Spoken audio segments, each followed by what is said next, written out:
যে কাল বিলম্ব না করে যত দেরি করছেন ততই কিন্তু পরিস্থিতি আরো গোড়াতে যাচ্ছে। দায়িত্ববোধ থেকে আমরা জোটবদ্ধ হয়েছিলাম এবং সেই সরকারের বিরুদ্ধে আমরা সংগ্রাম করছিলাম। এই সংগ্রামে অনেক ক্ষতি হয়েছে। আমাদের নেতৃত্বে গেছেন, আমাদের ৬০ লক্ষ মানুষের বিরুদ্ধে মিথ্যা মামলা হয়েছে, প্রায় ১৭০০ মানুষ গুম হয়েছে, আমাদের হাজার হাজার মানুষ নিহত হয়েছে এবং সব শেষে প্রায় ২০০০-এর উপরে তরুণ শিশু কিশোরকে হত্যা করা হয়েছে। এবং ফাইনালি আমরা আপনার এই ভয়াবহ ফ্যাসিস্ট হাসিনার পানি যেতে বাধ্য হয়েছে। আমরা একটা সুযোগ পেয়েছি নতুন করে বাংলাদেশে একটা গণতান্ত্রিক ব্যবস্থাকে প্রতিষ্ঠিত করবার। কিন্তু দুর্ভাগ্যজনকভাবে আমরা দেখি যে যত দিন যাচ্ছে পরিস্থিতি যেন জটিল হয়ে উঠছে। আমার কাছে যেটা মনে হয় যে এই যত দিন যাচ্ছে ততই যারা গণতন্ত্রে বিশ্বাস করে না, যারা জনগণের অগ্রযাত্রায় বিশ্বাস করে না, যারা একটা শোষণহীন সমাজ গড়ে ওঠার যে রাজনীতি, সে রাজনীতি বিশ্বাস করে না, তারা আবার জড়তে যাচ্ছে।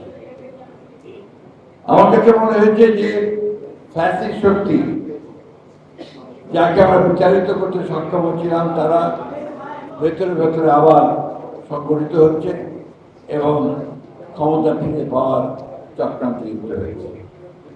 বসুন্ধরা টিস্যু, অশুদ্ধতার বিরুদ্ধে এক বিন্দুও ছাড় নয়। আমরা হঠাৎ করে লক্ষ্য করে দেখছি যে মবক্রেসি, হত্যা, চিন্তায়, গুম ভয়ানকভাবে বেড়ে যাচ্ছে। এই বিষয়গুলো নিঃসন্দেহে সচেতন নাগরিক এবং রাজনৈতিক কর্মী হিসাবে আমাদেরকে অত্যন্ত উদ্বিগ্ন করে দিয়েছে। আমি পার্টিকুলারলি কোনো রাজনৈতিক দল বা কোনো ব্যক্তির সম্পর্কে কোনো কথা বলতে চাই না, বলিও না।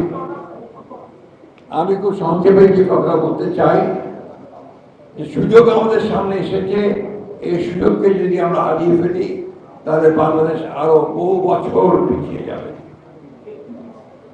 প্রতিবার একটা করে উত্থান হবে, জনগণ প্রাণ দেবে, আমাদের ছেলেরা প্রাণ দেবে এবং একটা সুযোগ তৈরি হবে। আমরা আমাদের দায়িত্বহীনতার কারণে আমরা সেই সুযোগ হারাবো।